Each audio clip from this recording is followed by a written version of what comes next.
Hello there. Sa magandang hapon po sa inyong lahat. For today's video ay ating pong pag-uusapan ay ang tungkol po sa kung paano magparami ng views sa ating mga ina-upload na video. At ngayon po ay kung nagtataka pa rin kayo kung bakit po mababa pa rin ang inyong views sa na-upload yung mga video, mga reels, kasi po ay ang mga followers ninyo po ay nag-engage ng fake kung saan po ay ghost. At kaya po ay ginagamit ko pong itong tutorial nito dahil po ay para po kayo ay matulungan sa magparami ng views.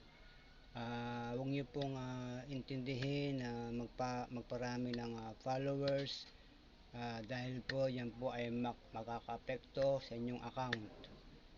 At mag-focus po kayo sa mga ina-upload yung videos na mababa pa rin ang view, kaya po kayo ay hindi ma-invite sa ads on reels at sa bonus program. At sa mga dashboard ninyo na yung nakikita ninyong reach ay mababa pa rin, ay hindi po kayo ma-invite sa ads on reels saka sa bonuses program, kasi po yung pong ina-upload ninyo ay low quality. Kailangan po ay ang ina-upload yung mga video ay nakaka-attract sa mga viewers saka sa mga followers para po ay tumaas ang inyong mga views. Diyan po makikita kung bakit tayo ay ma-invite na sa ads on reels at saka bonus program. Dahil po ang ginagawa po ninyong video na ina-upload ay hindi po high quality video. Kailangan po ay yung makaka-attract sa mga followers saka sa mga viewers. Yan po ang dapat nyong gawin. At tayo po ay huwag kalimutang inyong ibahagi itong aking video para po ang iba po ay may matutunan. Yan po ang dapat yung gawin, at kayo po ay mag-upload ng high quality video, kasi po tataka kayo kung bakit po mababa pa rin ang inyong views.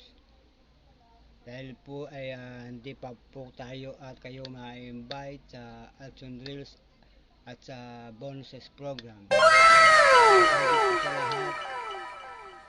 Kayo po ay hindi pa na-invite sa bonuses program at sa ads on Sana reels, all. baka po kayo ay may mga violation na nakikita nyo sa inyong